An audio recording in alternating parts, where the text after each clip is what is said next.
আজকের দিনে যত কম্পিটিশন বেড়েছে, ততই আমাদেরকে আরো সিরিয়াস হতে হয়েছে কেরিয়ারের ব্যাপারে। এবং দায়িত্ববান পিতা বা মাতা হিসাবে আপনাকেও আজকের দিনে আপনার সন্তানের কেরিয়ারের ব্যাপারটা যথেষ্ট সতর্কতার সাথে অ্যানালিসিস করতে হবে, বুঝতে হবে, জানতে হবে। কেরিয়ার বিষয়টা কিন্তু একটা ছোটখাটো সাবজেক্ট নয়। আপনাকে সব অ্যাঙ্গেল থেকে এটাকে জানতে বা বুঝতে হবে। সেই রেসপেক্টে কেরিয়ার কাউন্সেলিং একটা খুব গুরুত্বপূর্ণ বিষয়। কেরিয়ার কাউন্সেলিং একটা সন্তানের বা একটা বাচ্চার ক্ষেত্রে ভীষণ তাৎপর্যপূর্ণ। তাই আপনি একজন আদর্শ পিতা বা মাতা হিসাবে অবশ্যই আপনার সন্তানকে কেরিয়ার কাউন্সেলিং করিয়ে নেবেন। সো এই কেরিয়ার কাউন্সেলিং বিষয়টা কি? এর ইম্পোর্টেন্স কি আছে? এখান থেকে আমরা কি, কি জানতে পারি, কি, কি সিদ্ধান্ত নিতে পারি, সবকিছু বিস্তারিতভাবে ডিসকাস করব এই ভিডিওতে। ভিডিওটা শেষ পর্যন্ত ভালো করে মন দিয়ে দেখুন আপনারা এবং প্রয়োজনে আমাদেরকে যোগাযোগ করতে পারেন আপনার সন্তানের কেরিয়ার কাউন্সেলিং সংক্রান্ত কোনো সহযোগিতার প্রয়োজন হলে। ১ম দেখুন যে কেরিয়ার কাউন্সেলিং এমন একটা বিষয় যেটা আমরা কি বলতে পারি এখানে এটা? এখানে আমরা কোনো career related decision, educational related decision এবং ইভেন লাইফ ডিসিশন, লাইফের কোনো একটা সিদ্ধান্ত নেওয়ার জন্য কেরিয়ার কাউন্সেলিং ব্যাপারটা আমাদের অবশ্যই জানা বা বোঝা উচিত। সো ইন অল রেসপেক্ট আমরা জেনারেলি কি জানি? কেরিয়ার কাউন্সেলিং মানে যে আমি এখন মাধ্যমিক পাস করলাম বা ক্লাস 10 পাস করলাম, তারপর আমি কি সাবজেক্ট চুজ করব বা পরবর্তী এটা শুধু কেরিয়ার কাউন্সেলিং এখানেই থেমে নেই।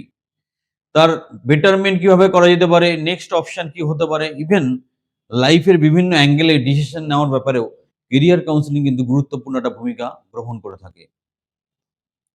সো আমরা সবসময়ই সায়েন্টিফিক্যালি একটা কেরিয়ারকে জানার চেষ্টা করব। কেন এটা গুরুত্বপূর্ণ ব্যাপার? দেখুন একজন গার্ডিয়ান হিসাবে আপনার যেটা দায়িত্ব সেটা হচ্ছে আপনার সন্তান ঠিক যেটা করতে চাইছে সেটা কতটা সায়েন্টিফিক্যালি অ্যাপ্রোপ্রিয়েট এবং ওর জন্য উপযুক্ত সেটা বুঝতে হবে। সেটা বোঝার জন্য আরবিট্রারি কোনো মেথডে যাওয়া ঠিক নয়।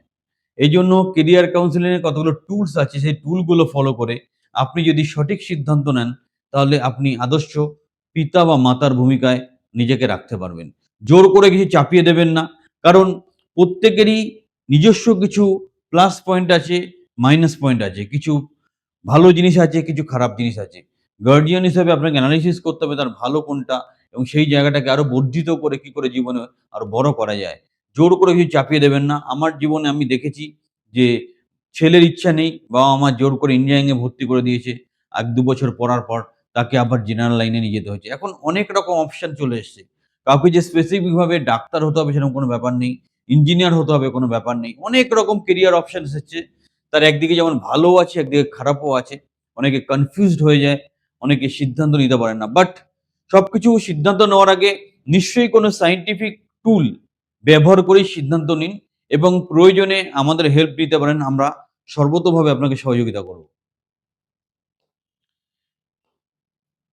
কেরিয়ার কাউন্সেলিং এর জন্য আমাদের দৃষ্টিভঙ্গিতে আমরা ২ টো টুলস নিয়ে কথা বলব। ১ম যেটা আসছে DMIT, ডার্মাটোগ্লাইফিক মাল্টিপল ইন্টেলিজেন্ট টেস্ট, যার মাধ্যমে আমরা একজন স্টুডেন্টের বা বাচ্চার জন্মগত প্রতিভার দিকটা জানতে পারি। তার কি, কি স্ট্রেংথ আছে, কি উইকনেস আছে, তার লার্নিং প্যাটার্ন কি আছে, তার ব্রেইন লোব ফাংশনিং কি আছে, তার ডিসিশন মেকিং ক্যাপাসিটি কি আছে, তার লার্নিং সেনসিটিভিটি কি আছে। এরকম সূক্ষ্ম, সূক্ষ্ম বিষয় আমরা খুব ভালো করে জানতে পারি। এটা একটা সায়েন্টিফিক মেথড। এটা কোনো হাত দেখা বা গণনা করা এরকম ব্যাপার নয়। নির্দিষ্ট রুলস আছে, নির্দিষ্ট টেকনিক আছে যার মাধ্যমে আমরা সেই সিদ্ধান্তে আসতে পারি। এটা একটা খুব ভালো টুল। এর সাথে আমরা এড করতে পারি সাইক্রোমেট্রিক টেস্ট।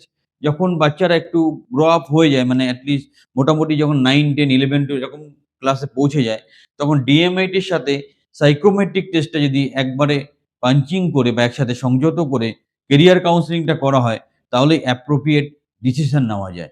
সুতরাং আপনাকে কেরিয়ার কাউন্সেলিং করতে হলে যে সায়েন্টিফিক বেস আপনি ইউজ করতে পারেন, আইদার ডিএমআইটি অথবা সাইক্রোমেট্রিক টেস্ট অথবা এই দুটোর কম্বিনেশন। আমার সাজেশন হচ্ছে দুটো কম্বাইনডলি আপনি কাজ করুন। নেক্সট দেখুন এর সুবিধা কি আছে? আমি অলরেডি ডিসকাস করলাম।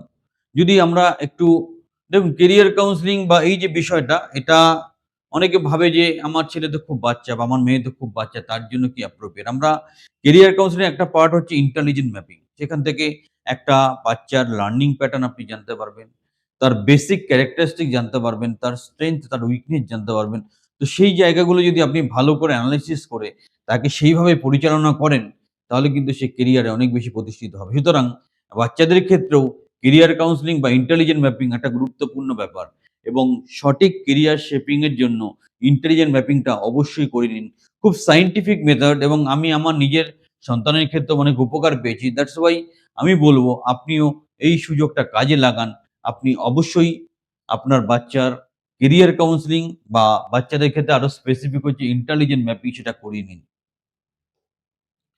তার আর কি হচ্ছে তার পরের স্টেপ যেটা আছে যেটা হচ্ছে যারা ১৩ থেকে ১৮ এই বয়সের রেঞ্জে আছে, তাদের ক্ষেত্রে কেরিয়ার কাউন্সেলিং এর ব্যাপারটা স্পেসিফিক হয়ে যায় আরো কেরিয়ারটা চুজ করার জন্য। তার সাথে তার স্ট্রেংথ, উইকনেস, থ্রেট কি আছে, তার অপরচুনিটি কি আছে সবকিছু বিস্তারিতভাবে জানা এবং সেই অনুযায়ী তাকে পরিচালনা করা। ২-১ টা এক্সাম্পল দিয়ে বুঝতে সুবিধা হবে। যারা বিভিন্ন রকম পার্সোনালিটি হয়, আপনি যদি আপনার বাচ্চার পার্সোনালিটি জানতে পারেন, তাহলে সেইভাবে কিন্তু পরিচালনা করতে পারবেন। ধরুন কারোর personality eagle type. Eagle type যারা হয় তাদের এনার্জি লেভেলটা খুব হাই হয়। এবার আপনার বাচ্চা হয়তো একটানা অনেকক্ষণ পড়াশোনা করছেন, আপনি মারধর করছেন। সেটা ঠিক নয়। ওর ক্যারেক্টারিস্টিক্স টাই ওরকম। ও একটানা বেশিক্ষণ বসে পড়তে পারবেন বা ওভার এনার্জেটিক। সেই ক্ষেত্রে কি প্রিকশন আছে, কি ব্যাপার আছে সবকিছু সায়েন্টিফিক্যালি এখানে ডিসকাস করা হয়। প্রয়োজনে যোগাযোগ করতে পারেন। তারপর দেখুন আজকে কেরিয়ারের একদিকে যেমন হাজার অপশন এসছে, সাথে হাজার কনফিউশন তৈরি হয়েছে। আর এখন একটা খুব নেগেটিভ ব্যাপার হচ্ছে কোনো একটা টপিকের উপর এত রকম কনফিউজিং ইনফরমেশন আপনার সামনে চলে আসবে, মানে আজকে ওভার ইনফরমেটিভ হয়ে গেছি আমরা। আমরা আগে যেটা ছিল ইনফরমেশন কম ছিল, এখন হয়ে গেছে বেশি। তো তার মধ্যে কোনটা সঠিক, কোনটা বেঠিক সেটা আরবিট্রারি চুজ না করে সায়েন্টিফিক মেথড গুলো ফলো করে চুজ করা উচিত এবং সেই ক্ষেত্রে যদি ভালো করে এনালাইসিস করা যায়, তাহলে যে যেই দিকের উপযুক্ত, যা ইঞ্জিনিয়ার হওয়ার যে উপযুক্ত, তাকে ইঞ্জিনিয়ার হওয়ার জন্য এনকারেজমেন্ট করুন। যে সিঙ্গার হওয়ার উপযুক্ত, তাকে সিঙ্গার হওয়ার জন্যই আপনি এনকারেজমেন্ট করুন। সেটাও কিন্তু বেশ খানিকটা আঁচ করা যায় এই ধরনের সায়েন্টিফিক মেথডের মাধ্যমে। সুতরাং আদর্শ পিতা অথবা মাতা হিসাবে সবার ১ম এ আপনার জেনে বা বুঝে নেওয়া উচিত যে আমার সন্তান ইন্টারনালি কেমন, কি ব্যাপার, তার ভালো কি আছে, মন্দ কি আছে, তারপরেই ডিসিশনটা নেওয়া উচিত। এবং সবার শেষে একটা কথাই বলব যে দেখুন, আপনি যদি একটা পুকুরের মাছকে বলেন রাস্তায় এসে সাঁতার কাটতে, অথবা আপনি যদি একটা হনুমানকে বলেন জলে গিয়ে সাঁতার কাটতে, সে কিন্তু ভালো পারফর্ম করতে পারবে না। প্রত্যেকেরই একটা নিজস্ব কিন্তু ক্যাপাসিটি বা স্ট্রেংথ আছে। সেটাকে আইডেন্টিফাই করাটাই হচ্ছে একজন আদর্শ পিতা বা মাতার ভূমিকা। তো সেই জায়গাটা সায়েন্টিফিক্যালি জানিয়ে বা বুঝিয়ে দেওয়ার জন্য আমরা আছি। তো কেরিয়ার কাউন্সেলিং একটা খুব সুন্দর টুলস। একটা বাচ্চাকে জীবনে প্রতিষ্ঠিত করার জন্য, আপনার ছেলে বা মেয়েকে প্রতিষ্ঠিত করার জন্য। ইভেন আপনি যদি খুব বুড়ো হয়ে যান, আপনার ক্ষেত্রেও এটা অ্যাপ্লিকেবল। যেই জিনিসগুলো আপনার খামতি আছে বা করতে পারেননি, সেটাও করতে পারবেন। আমরা কিন্তু অনেক সিনিয়র লোকদেরও কেরিয়ার কাউন্সেলিং করেছি এবং তারা স্যাটিসফাইড হয়েছে। এবং সবচেয়ে বড় কথা, এর পজিটিভ ফিডব্যাক মোর দ্যান 95%। খুব সুন্দর টুলস এর মাধ্যমে আমরা কেরিয়ার কাউন্সেলিং করে থাকি। প্রয়োজনে যোগাযোগ করতে পারেন। ভিডিওটাকে ভালো করে দেখুন। যদি কোনো কোয়েশ্চেন থাকে জিজ্ঞাসা করুন এবং আবার বলব, আমাদের মাধ্যমে হোক বা অন্য মাধ্যমে হোক, সায়েন্টিফিক্যালি আপনার সন্তানকে কেরিয়ার কাউন্সেলিং করিয়ে তারপর জীবনের লড়াইতে মাঠে নামান। সে কিন্তু অনেকটা এগিয়ে থাকবে এবং আপনি আপনার দায়িত্বে একদম সম্পূর্ণভাবে 100% মেইনটেইন করতে পারবেন। সবাই ভালো থাকবেন। Have a great day.